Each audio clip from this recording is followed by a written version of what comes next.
La Cámara de Comercio Latinoamericana en Francia, CLAF, portavoz de la comunidad empresarial, te acompaña en estrategias de mercado, marketing, gestión legal e información para emprender con éxito. Cámara de Comercio Latinoamericana en Francia, con profesionales diplomados a su disposición. CLAF. El siguiente programa es apto para todo público. No contiene escenas inapropiadas. Los menores de edad deben estar acompañados de un adulto responsable. De Frente y Pa'lante es una transmisión de la Cámara de Comercio Latinoamericana en Francia y hace parte de la alianza informativa con Latinoticias.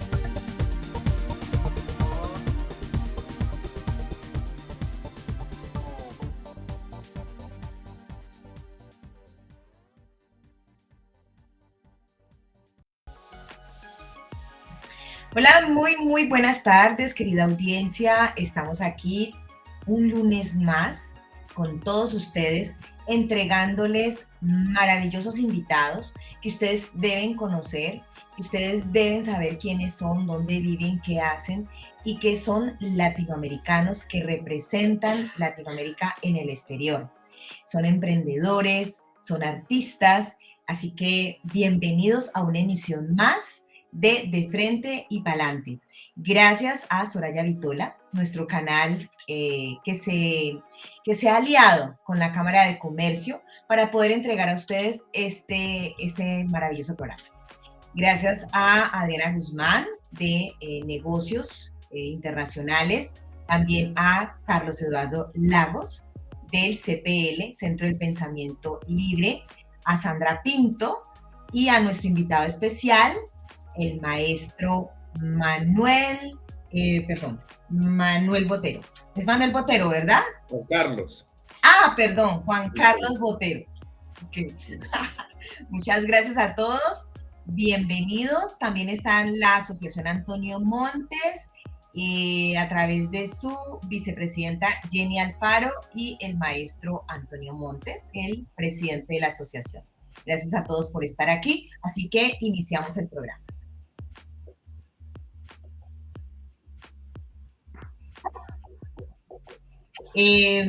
Carlitos. Gracias. Muy buenos días en Colombia, buenas tardes para toda Europa.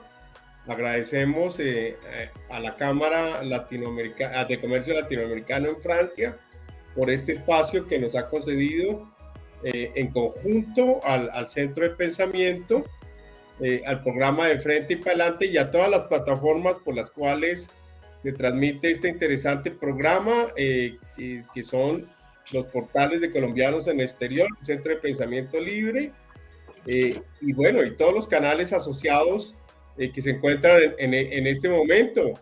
Le damos la bienvenida entonces al escritor Juan Carlos Botero. Bienvenido, Juan Carlos. Buenas tardes y buenos días en diferentes partes del mundo. Es un placer estar acá, gracias. Perfecto. ¿Qué horas son en Miami? Ahorita son las 9:11 de la mañana.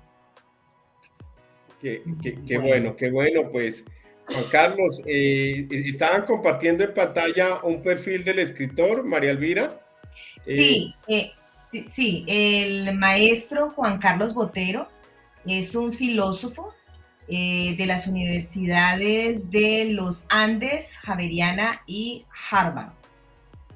También tiene varios premios y es escritor de libros, cuentos, ensayos, novelas, estudios críticos, entre ellos El arte de Fernando Botero, traducido al inglés y al chino. En este año, en el 2022, el maestro Botero ha publicado un noveno libro o una novela titulada Los hechos casuales y otros más escritos. Sigue adelante, Carlitos. Gracias, María Elvira. Pues me gustaría en la introducción que la Asociación Antonio Montes, que tiene preparada una pregunta, empecemos hablando de arte, si te parece, ya que te hemos invitada a esta asociación cultural y nos gustaría que la asociación le comente a Juan Carlos de qué se trata esta asociación del maestro Antonio Montes. Jenny, ¿tiene retorno? Jenny, perdón, ¿tienes micro? Jenny. Yo creo que Jenny está con la pantalla congelada. Entonces, bueno, vamos a iniciar conversando. Nos gustaría saber un poquito más también. ¿Hace cuánto vive el maestro en Miami? ¿Hace cuánto salió de Colombia? También, Adriana, si tú tienes preguntas, me gustaría que el maestro también conociera un poquito más también de nosotros y también pues la intervención de Sandra Pinto, que nos honra aquí con su presencia. Muchas gracias por haber aceptado la invitación. Así que bueno, vamos a iniciar conversando. Vamos, maestro. Bueno, con respecto a tu pregunta, yo me fui de Colombia hace más de 20 años. Desafortunadamente, por razones de seguridad, no podía permanecer en el país. Era un momento muy difícil en Colombia en ese momento. Y bueno, estoy acá desde ese entonces con mi familia. Trato de ir a Colombia cada vez que puedo. Ahorita que hemos hecho la presentación de la novela, pues he ido con alguna frecuencia. Tengo que regresar ahorita con muchísimo gusto porque volveré a la Feria del Libro de Cali a presentar la novela ahí. Ya estuvimos en Pereira y en Bogotá también y en Medellín. Y bueno, ha sido un gran placer y siempre que estoy en Colombia me siento, como decía García Márquez, el único lugar del mundo donde uno no es turista en la casa. Entonces, la verdad es que cuando estoy en Colombia me siento realmente en casa. Es un placer estar ahí y bueno, esa es la situación personal mía del momento. Bien. Dice, Carlitos, ¿tú vas a hacer una pregunta? No, solo quería anotar que la CLAF, la Cámara de Comercio Latinoamericano, tiene un capítulo y unos seguidores muy importantes en Cali. Espero que podamos acompañar al escritor Juan Carlos Botero en el lanzamiento de su libro. ¿Es la feria de qué, Juan Carlos? La Feria del Libro que toma lugar ahorita ya en Cali, y me presenta Santiago Gamboa, que es un gran amigo y un gran escritor, un novelista muy importante colombiano también. Claro. Y será el 23 de octubre. Una pregunta. ¿Ha influenciado el ser hijo del maestro Fernando Botero en su carrera? Sí, naturalmente ha influenciado de muchas maneras, especialmente por el lado del ejemplo que él me ha proporcionado como por su disciplina, por su tenacidad, su vocación. Eso para mí ha sido naturalmente como un ejemplo a seguir, y es una persona que admiro profundamente como artista y ante todo como ser humano, porque es un verdadero patriota, una persona que ha ofrecido muchísimo a su país. Él es orgulloso, muy orgulloso de ser colombiano y ha dado muchísimo por el país y me parece que realmente es un ejemplo sobresaliente como ser humano, por su generosidad, por su tenacidad, por su talento artístico, y estar con él es un gran privilegio. Cada vez estoy con él es un momento muy enriquecedor, porque es una fuente de sabiduría permanente. Y bueno, claro que naturalmente la pasión que tengo por el arte, que es una cosa muy, muy grande, que yo creo que ha influido mucho en mi escritura, eso se lo debo a él naturalmente. ¿En qué momento? María Elvira. Sí, dime. María Elvira, en el caso de Juan Carlos, esa influencia es por doble partida, porque recordemos que su madre, doña Gloria Sea, fue una gestora cultural. Sí. Fue muy conocida porque ella fue directora del Museo de Arte Moderno durante 46 años en Colombia. Imagínate esa doble influencia, y qué difícil para Juan Carlos que digamos que la fama o el reconocimiento que tienen sus padres y sus hermanos. Acordémonos de Lina Botero, y el exministro era Fernando también Botero. También son ampliamente conocidos, y entonces Juan Carlos, que creo que es el menor, si no estoy mal, pues ha tenido que luchar también contra esa fama, porque él ha sido un prolífico escritor, y le ha tocado pues ese reto, que no ha sido tan fácil, ¿cierto, Fernando? Juan Carlos. Juan Carlos, perdón. Sí, sí, la verdad es que sí ha sido, no ha sido fácil en ese sentido, pues obviamente abrirse un espacio propio en cualquier contexto no es fácil. Y bueno, con esas sombras alrededor, pues no ha sido fácil para nada, pero bueno, ya a estas alturas de mi carrera, pues con 9 libros publicados, yo creo que eso ya está atrás y ya tengo una imagen propia, un nombre propio y soy columnista del periódico El Espectador, publico cada 15 días ahí, entonces comparto opiniones y demás, entonces yo creo que eso ya está afortunadamente superado. En su etapa de abogado, ¿no? No, yo no soy abogado. A ver, aquí me dice Juan Carlos Botero, sí, me dice que es un abogado, profesor y profesor de la universidad. O sea que me equivoqué entonces de... Ese es otro Juan Carlos Botero. Ah, ok. Ah, yo soy Juan Carlos Botero, perfecto. Ok. Pero mira, María Elvira, yo creo que las líneas de Juan Carlos son muy claras. Una es su trayectoria periodística, porque no solo ha escrito en El Espectador. Vi que la semana pasada volviste a escribir en El Tiempo, él fue columnista del Tiempo mucho tiempo. Cuéntanos de tu trayectoria periodística para adentrarnos luego a la parte literaria, ¿te parece? Bueno, perfecto, muchas gracias, Carlos. Empecé como periodista, como columnista en el año 86, cuando me gané el premio Juan Rulfo. En ese momento empecé a trabajar en el periódico La Prensa de la familia Pastrana, que fue una experiencia muy interesante. Era un momento muy apasionante con todo lo que estaba pasando en Colombia en ese momento, para bien y para mal. Después fue columnista del periódico El Tiempo, un momento muy difícil en el comienzo de los años 90, porque era la guerra muy dura contra el narcotráfico. El tema principal en ese momento era el tema de la extradición. Yo he sido toda la vida un gran defensor de la extradición, y entonces las amenazas que recibí en ese momento por esas columnas fueron muy duras y muy difíciles. Me tocó salir del país varias veces, y después llegué al periódico El Espectador, donde fui amablemente invitado a ser columnista, y he estado desde el año 2008 trabajando ahí cada 15 días, y lo hago con el mayor de los gustos. Para mí es un gran placer, porque naturalmente la carrera literaria tiene la dificultad que los libros se demoran mucho tiempo en producirse, entonces el contacto con el público y la reacción de lo que producen los libros es una cosa muy lenta. En cambio, el periodismo te permite aportar opiniones semanal o cada 15 días, lo haces a menudo, tienes contacto con los lectores y participas en los debates, en el intercambio de ideas.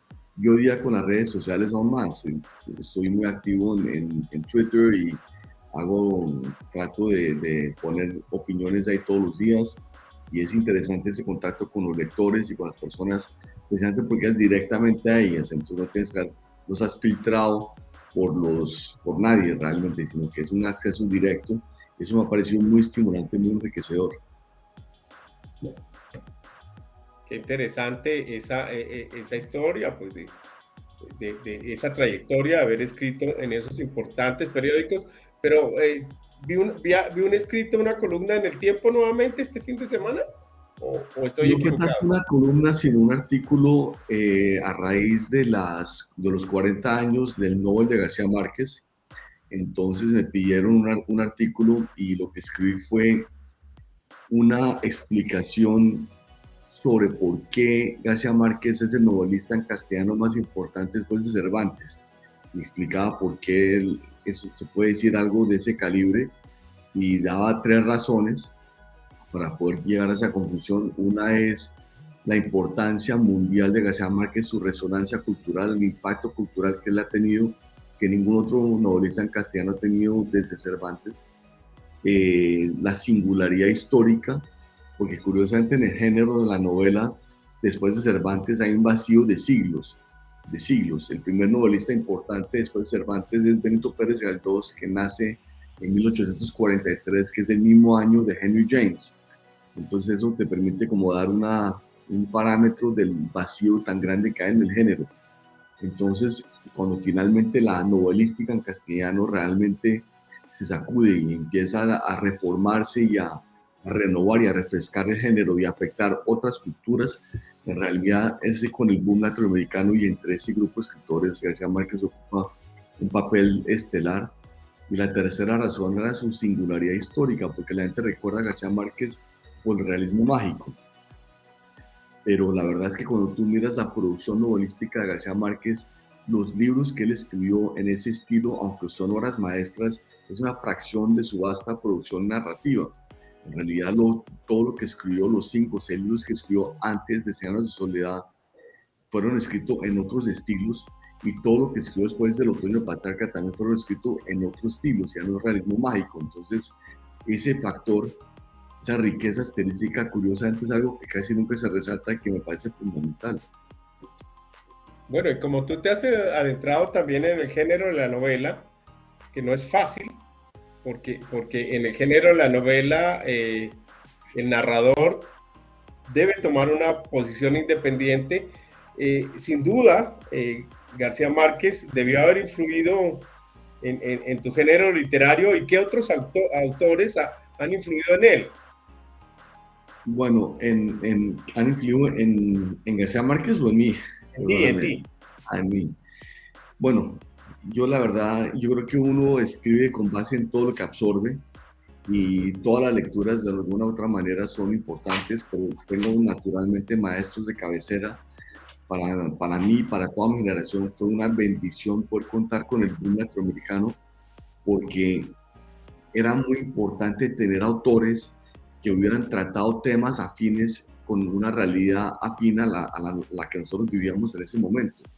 Para nosotros crecer leyendo las obras de Vargas Llosa, de García Márquez, de Fuentes, de Sabato, de Cortázar, de Rulfo, de todos ellos era una cosa muy importante, y pudimos aprovechar sus enseñanzas de una manera realmente enriquecedora.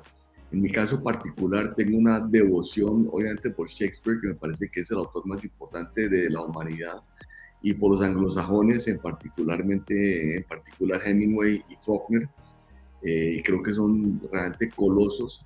Y bueno, tengo la literatura alemana también, para mí es muy importante, y la francesa también, y bueno, uno absorbe y lee todo, y la verdad es que uno solo puede crear una obra narrativa de cierto valor si te apoyas sobre grandes talentos.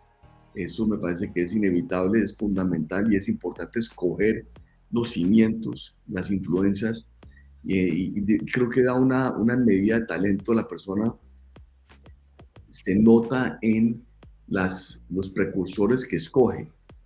Entonces eso me parece que es una medida importante, porque es muy difícil crear una obra literaria con base en influencias mediocres, y la verdad es que estamos rodeados de grandes talentos que han sido muy enriquecedores en mi formación, y esos son algunos de los nombres que puedo resaltar ahora. Excelente. ¿Te has visto la película, ya que nombras a Shakespeare, te has visto la película Anonymous? Sí, la vi, me pareció muy, muy interesante. Hay todas las corrientes de personas que consideran que él no fue el autor de sus obras de teatro y demás, y eso es un debate, pero yo me gusta pensar que sí fue él, y me gusta pensar que él hizo esos textos que son realmente demasiado deslumbrantes, demasiado modernos, demasiado extraordinarios. Entiendo la perplejidad, porque es desconcertante que una persona que nunca tuvo acceso a los grandes temas pudo escribir sobre esos temas de una manera tan prodigiosa, tan sabia, tan brillante. Por ejemplo, nunca ejerció el poder, y sin embargo lo que él escribió sobre el ejercicio del poder es algo que realmente ningún otro autor se le puede comparar. Igual sobre todos los temas de la condición humana. Entonces él es realmente una figura extraordinaria, sobresaliente. Se podría decir que Shakespeare es a la literatura inglesa lo que Cervantes es a la literatura de habla hispana. Yo sí creo, y curiosamente, aunque nunca se conocieron, murieron en el mismo año, 1616, lo que es la más curiosa, y algunos consideran que la misma fecha inclusive. Entonces, la verdad es que sí, en las culturas sobresalen casi siempre una figura estelar. En el caso nuestro fue Cervantes, que fue el gran autor que inventó la novela moderna, y con él tenemos una deuda de gratitud enorme, porque además no solo inventó el género, sino que la historia del Quijote es algo asombrosa, chispeante, brillante, llena de ternura, de humor, de tristeza, de heroísmo, de todo. Es una obra realmente inmortal. Y Shakespeare, que es una cosa realmente incomprensible de talento, es insondable. Se dice que Cervantes se inspiró en la batalla de Lepanto para su obra de Quijote de la Mancha, ¿no? Bueno, él fue combatiente y perdió la mano, por eso le decían el manco de Lepanto. Fue increíble que Cervantes haya tenido esa vida tan interesante, que fue soldado, fue combatiente, fue polémico, una persona increíble y logró escribir esa obra maestra que afortunadamente sobrevivió el paso del tiempo y la podemos disfrutar hoy en día con la misma frescura con la que se escribió por primera vez. María Elvira, me abrogué la conducción, no sé si te estoy usurpando, pero adelante porque No, Sandra Delgado tiene para rematar el tema de trabajo periodístico de Juan Carlos y después de eso nos metemos ya en el tema literario, ¿te parece? mira, estoy fascinada escuchándolos. Quisiera preguntarle a Adriana si tiene alguna pregunta para el maestro Juan Carlos Botero. Gracias, María Elvira. Juan Carlos, mucho gusto. Yo sí quería preguntarle en este último libro que va a lanzar ahorita el 23, ¿cuál fue su inspiración? ¿Cuál fue la idea de poder traer esta información a toda la gente que de pronto necesita conocer esto? Bueno, la novela se llama Los Hechos Casuales y busca mirar esos pequeños acontecimientos que suceden en la vida, encadenados por razones fortuitas, por el accidente, por el azar, y que desembocan en resultados trascendentales para la persona e inclusive para el mundo. Entonces tomo un personaje que se llama Sebastián Sarmiento, lo ubico en un contexto de la mayor violencia de Colombia que hemos tenido los últimos 20 años del siglo XX y los primeros días del presente, y es un personaje que es una buena persona, y lo ubico en ese contexto porque me parece que es interesante mostrar cómo una persona de esas cualidades, todo lo que le sucede es realmente es interesante y además es resultado de hechos casuales. Él es consciente que todo lo que le ha pasado en la vida, para bien y para mal, es resultado de una serie de eslabones aparentemente menores que tienen consecuencias grandísimas en su vida. Él es una persona adinerada, pero está en una situación de crisis existencial, se siente muerto por dentro y entonces tiene que buscar una salida de esta crisis, y entonces a raíz de su historia él cuenta otras anécdotas a nivel mundial, inclusive de hechos relacionados, hechos históricos relacionados con hechos casuales, y me parece que es interesante porque te permite contar una serie de episodios que son apasionantes y que están todos relacionados con esta fragilidad de elementos que se conectan por el azar, como la caída del muro de Berlín, el comienzo de la Primera Guerra Mundial y el inicio de la batalla cívica en Estados Unidos en términos raciales de Rosa Parks. Muchos casos así están en la novela y creo que por eso ha tenido como una resonancia muy interesante con el público, porque creo que todo el mundo puede relacionarse con algo así. Todos hemos sentido que nos han pasado cosas fruto del azar, y creo que es uno de los factores determinantes de la vida, ese factor de lo inesperado, de lo fortuito, como a veces, a pesar de todo lo que nos proponemos y lo que tenemos una intención deliberada de hacer, el resultado a veces depende de cosas que se escapan a nuestro control y son a menudo con tonterías, cosas muy pequeñas que pueden tener efectos decisivos, definitivos en la vida, ¿no? Es importante todo lo que usted nos está contando y todo lo que la audiencia hoy está escuchando acá en nuestras plataformas. Me gustaría saber por qué es tan importante en las obras literarias o en su novela lo que es la violencia, la culpa y el poder. ¿Por qué es que todos estamos listos para enfrentarnos siempre a esas tres acciones de la vida diaria que son como ya del común, ¿no? La violencia, Es algo que acabo de ver en el resumen del libro y me impactó bastante. ¿Por qué esas tres frasecitas? Porque nuestra realidad colombiana es inevitable, hay que afrontarla y nuestra realidad ha sido caracterizada por un nivel de violencia desbocada que no ha sido así en otros países. Desafortunadamente hemos vivido una situación que es verdaderamente inusual, una barbarie atroz. Lo acabamos de ver de una manera muy comprobada y expresada en blanco y negro con la Comisión de la Verdad y el informe final que produjo esa admirable comisión. Y la verdad es que lo que me parecía interesante desde el punto de vista narrativo era crear un personaje que fuera una buena persona. Si miras nuestra narrativa, verás que eso no es lo usual. Casi siempre el personaje principal es un malvado, es un criminal, es un sicario, un asesino. Yo quería hacer algo diferente. Me parece que todo eso es válido y creo que en mi novela también hay muchos malvados y demás, pero quería que el personaje principal fuera una buena persona y dentro de este contexto su bondad adquiere una grandeza, en mi opinión, prácticamente heroica, porque es muy fácil ser bondadoso cuando todo está bien a tu alrededor y cuando reina la prosperidad y el bienestar y la paz y la civilización, pero lo que es admirable es la persona que mantiene el optimismo, mantiene la esperanza, mantiene la conducta bondadosa, generosa, altruista en medio de la violencia, de la corrupción, de la crisis social. Entonces,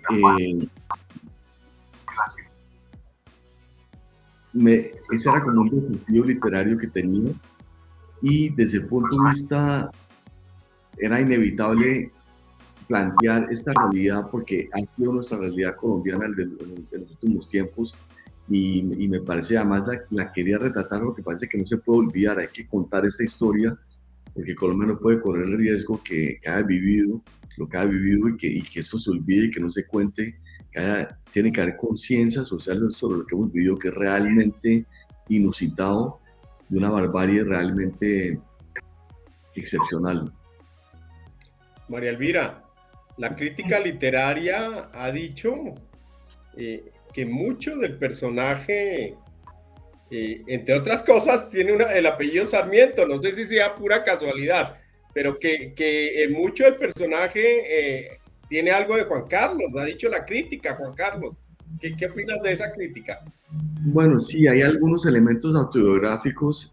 Yo no tengo nada que ver con el apellido Sarmiento. En mi familia no hay nadie de ese apellido. No lo dije por ti, sino que el personaje es un empresario y puede ser pura casualidad que tenga el apellido Sarmiento. Sí. Hay elementos autobiográficos, sin la menor duda. Creo que uno como escritor tiene la opción de poder acudir a todas las vivencias que ha tenido buenas y malas en la vida para nutrir la literatura y además eso le proporciona, ya que uno ha vivido esas situaciones, le proporciona veracidad y autenticidad, verosimilitud a lo que uno está contando.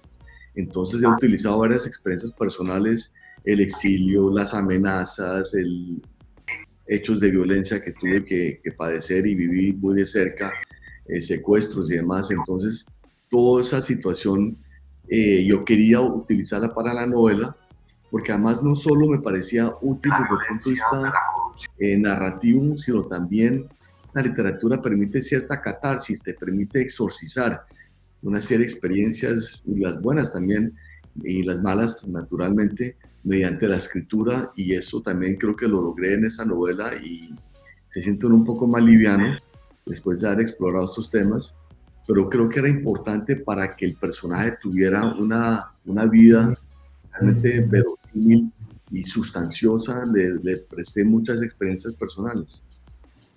Bueno, le vamos a dar paso entonces a Sandra Pinto, pero le agradezco mucho la explicación, porque de igual manera son cosas cotidianas y me parece que me la voy a leer, que me la voy a devorar, porque a mí me gusta mucho la buena literatura también y sobre todo basada en hechos reales, ¿no?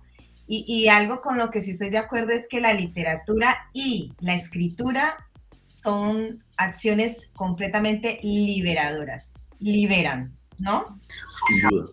Así es, gracias. Bueno, Sandra, adelante, bienvenida. Esta es tu casa también. Ay, muchísimas gracias. Bueno, para mí un placer estar acá porque en el programa del CPL no pude acompañarlos y pues Juan Carlos para mí es un ídolo. Tengo que hacer aquí la confesión pública. Yo lo sigo ya hace varios meses, leo todas sus columnas, las comparto, me emociono y particularmente la de este fin de semana, estaba viendo ahorita en tu Twitter digamos, los comentarios acerca de la columna y estoy completamente de acuerdo. Es decir, es una columna que eriza la piel, que emociona y que adicionalmente trata sobre un tema que todos vamos a vivir, que es el envejecimiento. Entonces yo Ay, te quería preguntar, la columna se llama Envejecer o Madurar y básicamente el enfoque que Juan Carlos le da es un enfoque hermoso en el cual hasta dan ganas de envejecer. Es absolutamente lindo y nos invita desde un punto de vista muy poético, lo vi yo, eh, a vivir esa vejez con dignidad. Yo te quería preguntar específicamente, tengo varias preguntas, pero esa era una de las que, ya, mira, me desmayé, una de las que quería hacerte. Y la otra es acerca de tu posición con la Comisión de la Verdad. Cuando la Comisión de la Verdad sacó el informe, tú hiciste una frase, publicaste en Twitter una frase que era: lo que es con la comisión es conmigo. Y esto se volvió tendencia. Todas las personas que apoyaban la comisión, el informe final de la Comisión de la Verdad, empezaron a utilizar esta misma frase. Y creo que la influencia de Juan Carlos en Colombia cada vez se ha hecho más significativa y más importante, sobre todo en aspectos como este, que es el apoyo al resultado, digamos, de la investigación acerca de las causas del conflicto y que nos pueden llevar a una reflexión profunda de lo que no debemos repetir para poder realmente comenzar esta iniciativa del presidente Petro de la paz total. Bueno, entonces esas son como mis dos preguntas, porque también he visto que en algunos momentos cuando tú hablas de temas críticos se te viene de pronto, se te vienen algunas personas que hacen comentarios un poco agresivos, igualmente veo, digamos, esa altura con la que tú respondes esos comentarios y esa manito que les coges como para decirles: mira, no es por acá, tenemos es que irnos por el camino del diálogo, por el camino de la conciliación, del respeto, del decirnos las cosas sin ofendernos. Entonces, esas cosas me han parecido muy características, me parecen muy características de Juan Carlos, pero entonces, digamos que la pregunta es esa: ¿de dónde salió ese artículo tan hermoso este fin de semana? ¿Por qué ese apoyo tan importante al proceso de paz, ese no desconectarte del país? ¿Y cómo manejas esa crítica tan fuerte que a veces te hacen y que a nosotros los fans de Juan Carlos nos molesta tanto? Gracias. Ana, te agradezco muchísimo por las preguntas, y agradezco muchísimo por tu presencia constante en las redes y tu apoyo que le he notado, lo he sentido a diario. Retuiteas lo que escribo, eres de una generosidad absoluta. Vivo muy agradecido contigo por todo tu apoyo y todo tu estímulo, y los comentarios que haces para mí han sido muy alentadores y ha sido muy importante. De verdad agradezco tu presencia, ha sido una de los gratos encuentros que he tenido en las redes, ha sido encontrarte a ti. De verdad estoy muy agradecido con todo lo que has hecho por apoyando mi trabajo. Con respecto a la columna, pues es un tema que yo he venido masticando hace mucho tiempo. La diferencia entre envejecer o madurar no es necesariamente, lo uno no implica necesariamente lo otro, son dos cosas muy distintas, porque envejecer es natural y es inevitable, pero madurar es una decisión, es una opción. Como digo en la columna, es un arte. Hay personas que maduran bien y otras que no maduran bien, y creo que todos conocemos ejemplos de lo uno y de lo otro. Entonces, lo que propongo en la columna es que hay maneras de poder madurar correctamente, y es lo que digo ahí, combinando el más y el menos. Hay que ser más de lo bueno y de lo apetecible y menos de lo negativo y de lo aborrecible, para lograr cada vez ser una mejor persona. Eso es lo que digo en la columna, y hago una lista de las cosas buenas y de las cosas malas, del más y el menos que podemos tratar de aplicar en la vida, tratar de ser cada vez más justos y más generosos y más bondadosos y más atentos y menos indolentes y menos cínicos y menos duros y menos crueles y demás, para ir quizá adquiriendo cierta madurez y ojalá cierta sabiduría con el paso del tiempo, porque el desafío no puede ser solo envejecer, sino ojalá madurar y con suerte madurar bien. Con respecto al tema, la segunda pregunta que me hace de la Comisión de la Verdad, yo sí, en serio, sí tengo una admiración total por el trabajo de estas personas, de los comisionados. Duraron 4 años haciendo una investigación exhaustiva de las causas de la violencia del país, lo que han descubierto, lo que han analizado, lo que han expuesto, lo que han denunciado es verdaderamente aterrador.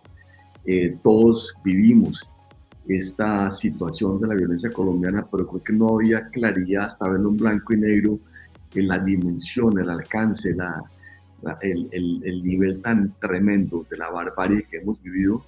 Tenemos más de 9 millones de víctimas en total y me parece realmente admirable que estas personas han hecho ese trabajo para darle al país un espejo, porque es imposible avanzar como nación si no tenemos claridad de lo que ha pasado y no podemos marginarnos como ciudadanos de esta catástrofe y creer que son solo una serie de personas aisladas cometiendo atrocidades. No, esto es una atrocidad colectiva nacional que involucra a todas las personas por acción u omisión. Para mí, fíjate que hay un caso que me parece muy ilustrativo, que es el caso de Alemania. La gente duró mucho tiempo pensando que las cosas que han ocurrido en Alemania, en la Segunda Guerra, las atrocidades de los campos de concentración y demás, eran hechos aislados, puntuales, que han ocurrido en una serie de 5, 6, 10 campos de concentración particulares que no involucraban al resto de la nación, Treblinka, Auschwitz, Buchenwald, etc. Pero hoy en día se sabe que en total fueron más de 42.500 campos en total de concentración, de trabajo forzado, de exterminio y demás. Entonces tú no puedes tener tal cantidad, esta magnitud de campos tan espantosos sin que la población de alguna otra manera lo permita, sin que contribuya para la construcción, los materiales de construcción, para que fluya el agua, el gas y demás, para que de alguna otra manera se requiere de casi toda la población para permitir algo cuando adquiere una magnitud de este tamaño. Luego pasó en Colombia, para que nuestra violencia que ha ocurrido tal como ocurrió, se necesitó por acción o omisión la participación de muchos, de muchísimas personas. No fue una cuestión de 2 o 3 capos, asesinos y narcotraficantes espantosos o paramilitares o guerrilleros terribles, no, hay una intervención de gran parte de la población y me parece admirable lo que hizo la Comisión de la Verdad, el valor, el coraje de producir este informe, y por eso dije que lo que era con el padre de Drew era conmigo, porque me parecía que había que apoyarlo. Las críticas que estaban recibiendo en ese momento me parecían inadmisibles y me siguen pareciendo, y bueno, eso fue lo que fue mi pequeño grano de arena que puedo aportar sobre este tema, porque lo que hicieron ellos fue realmente colosal y monumental. Y con respecto a la tercera pregunta que me haces, Sandra, te la agradezco mucho. Sí, yo creo que hay una gran tendencia a rebajar el discurso, a caer en el lobo y en el fango y el insulto, el vituperio, la agresión personal. Yo creo que el papel que uno puede tener en las redes y a nivel también periodístico es lo contrario, es tratar de elevar un poco el nivel, mantener limpio el lenguaje, tratar de evitar la vulgaridad, la agresión personal y demás, para tratar de mejorar el discurso nacional. No podemos quejarnos de la violencia en Colombia si practicamos un discurso violento, agresivo, hostil, lleno de suspicacia, desconfianza. Así no vamos a poder progresar como nación. Entonces, uno puede tratar de elevar un poco el discurso y tratar de llevar a las personas a debatir, inclusive a debatir con vigor y con pasión y con intensidad, pero con respeto, con altura, con cordialidad, con elegancia, con cierta educación y buenas maneras. Me parece que es mucho más enriquecedor el intercambio que si caemos en el insulto personal, ¿no? Y qué peligroso cuando ese manejo en redes se hace desde la propia presidencia o desde los líderes del Congreso. Me parece demasiado peligroso. Juan Carlos, me uno al reconocimiento que le haces a la escritora Sandra Pinto. Realmente es una persona que tiene un liderazgo muy grande, pero lo más importante es lo que tú destacaste y es su generosidad.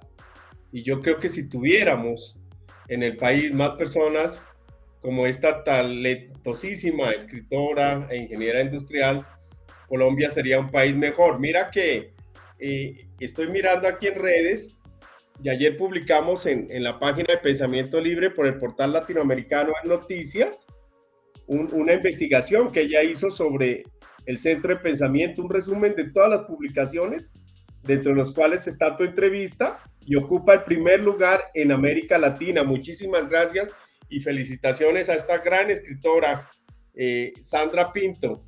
María Elvira, yo también quiero, para cerrar el capítulo periodístico, porque queremos adentrarnos en literatura, que es, pues no sé si el segundo o el primer fortín de Juan Carlos, pero es que lo hace muy bien en las dos trincheras que él tiene, el periodismo, que pues conlleva, como él lo explicó, muchos riesgos.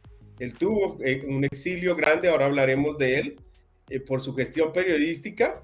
Yo mismo fui vetado hace un mes, María Elvira, en un periódico donde tenía mi columna, por escribir en contra de las bebidas azucaradas, porque el dueño es dueño de una empresa de gaseosas. Entonces me vetaron, no mi columna, sino que me sacaron del periódico. Bueno, pero esos son los gajes del oficio. Si te vetan, Juan Carlos, es porque estás opinando, ¿cierto? Sin la menor duda, hay que hacer cosas y decir cosas contra viento y marea, y hay que luchar en contra de ese tipo de censuras que es realmente inadmisible.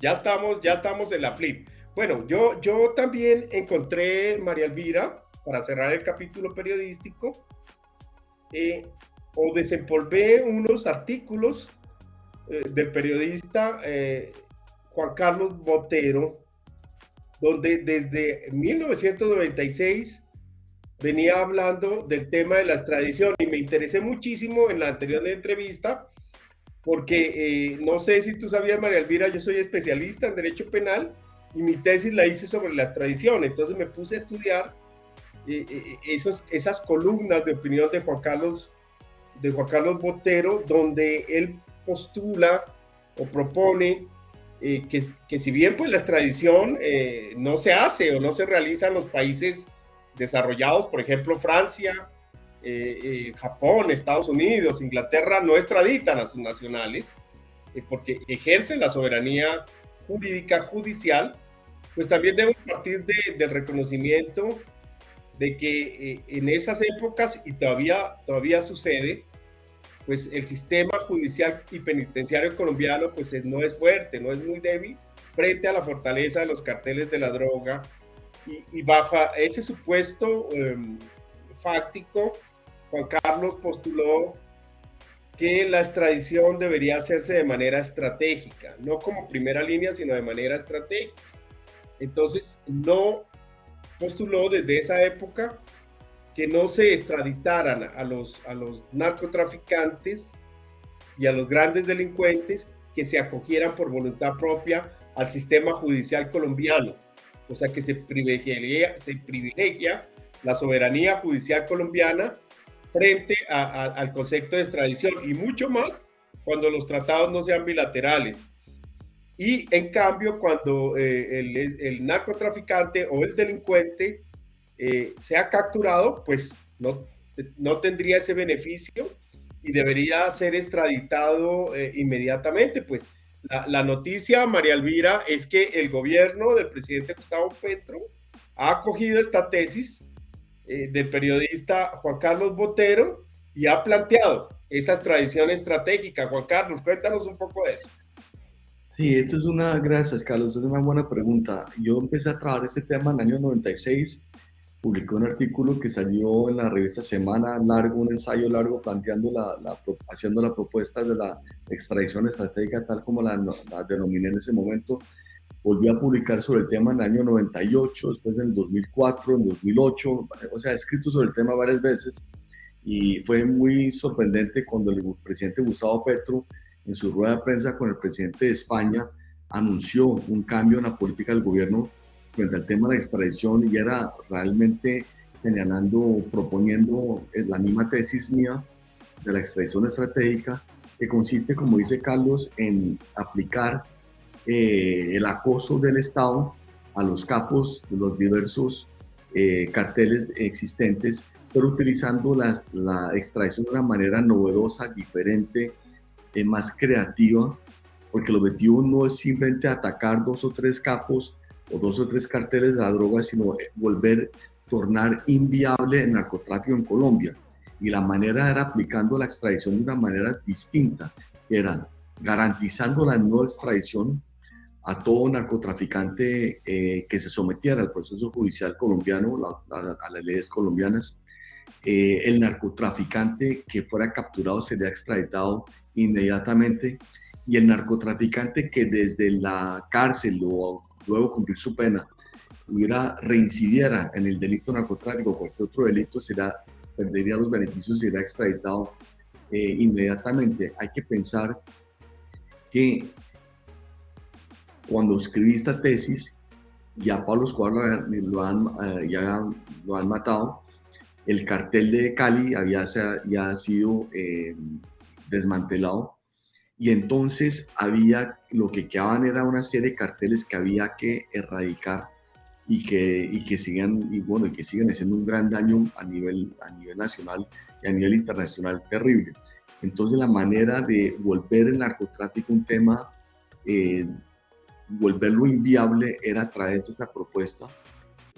Tuvo mucha acogida en su momento, desafortunadamente ningún gobierno la quiso plantear hasta ahorita que lo hizo el presidente Gustavo Petro, y por eso me complació mucho cuando él lo hizo, y creo que la verdad esa sí puede ser una tesis importante, provechosa para el país, y lamento que no se hubiera hecho antes, porque creo que nos hubiéramos ahorrado una dosis enorme de violencia y muchísimos muertos si lo hemos hecho décadas atrás.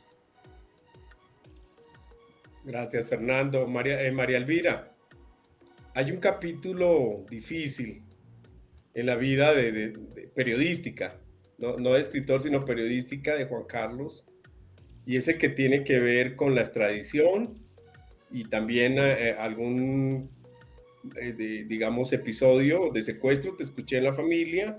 No sé si quieras hablar de esos temas que son difíciles. Sí, no hay ningún problema. La verdad es que a raíz del tema de la extradición, pues las amenazas que recibí fueron muy intensas, especialmente a raíz de esta propuesta, porque obviamente era una propuesta muy ambiciosa, fue destacada de una manera muy notable, y a raíz de eso las amenazas pues fueron muy duras, y me tocó irme del país más de una vez.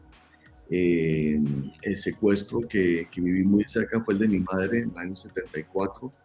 Fue una experiencia muy dura, y eso atomizó a la familia. Todos tuvimos que irnos a vivir fuera de Colombia durante un tiempo. Yo terminé en un internado en Estados Unidos, y pues fue una experiencia, pues yo tenía 13 años, fue una cosa muy desagradable, pero bueno, la vida, como todos sabemos, las experiencias más formativas, más educativas son las duras. Entonces bueno, pues cosas buenas quedan de todo eso, ¿no? Pero fueron momentos muy difíciles.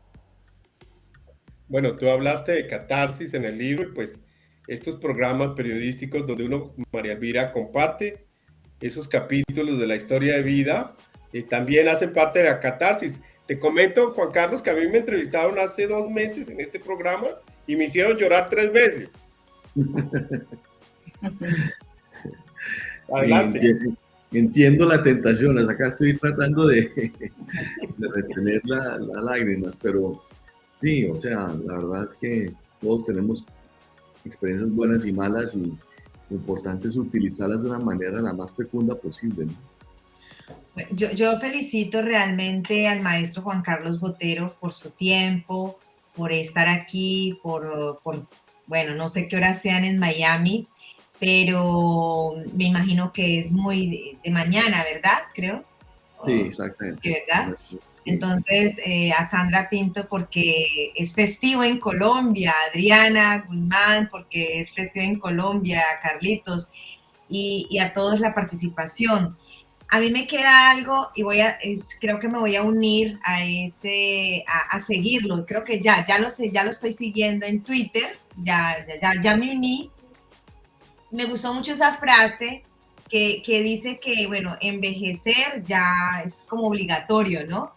Pero madurar es un arte. Me gustó muchísimo. Me encantan las palabras reflexivas que te llevan como que a cuestionarte, a evaluarte. Y no lo había visto desde ese punto de vista, pero sí, me gusta muchísimo, así que ya aquí tiene otra seguidora igual. Muchas gracias. Sí, aprovechando María Elvira, porque yo también no lo sigo y yo sé que muchas de las personas de la audiencia quizás después de esto quieren seguirlo, entonces a ver si por favor nos da todas las redes sociales para que la audiencia y yo podamos empezar a seguir. Yo solo escribo en Twitter, no tengo nada más, no tengo Facebook, no tengo nada más. Y bueno, es que quita mucho tiempo, pero es una oportunidad maravillosa para intercambiar con las personas, pero no, sí, desafortunadamente no tengo otras redes y no tendré tiempo para otras redes, pero esta es más que suficiente y ha sido una experiencia muy interesante. Genial. ¿Cuál es? El Twitter suyo, Luis. ¿Cómo lo seguimos? ¿Cómo está en Twitter? Es @JuanCarBotero. Yo lo encontré. Yo creo que se puede compartirlo por pantalla, se puede. Sí, luego lo compartimos también en las plataformas que estamos transmitiendo en estos momentos. Y vamos a un corte de comerciales para que podamos continuar con la despedida ya del programa, porque bueno, el tiempo se acorta. Gracias.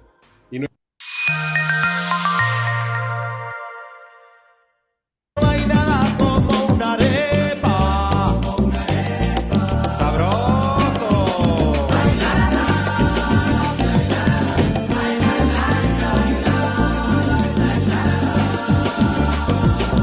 No hay nada como una arepa, no hay nada y nada y no.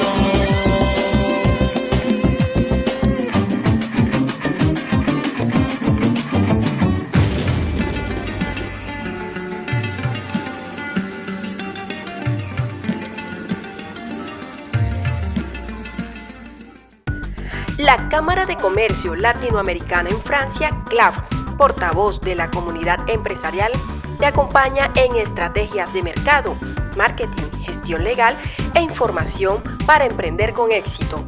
Cámara de Comercio Latinoamericana en Francia, con profesionales diplomados a su disposición. CLAF.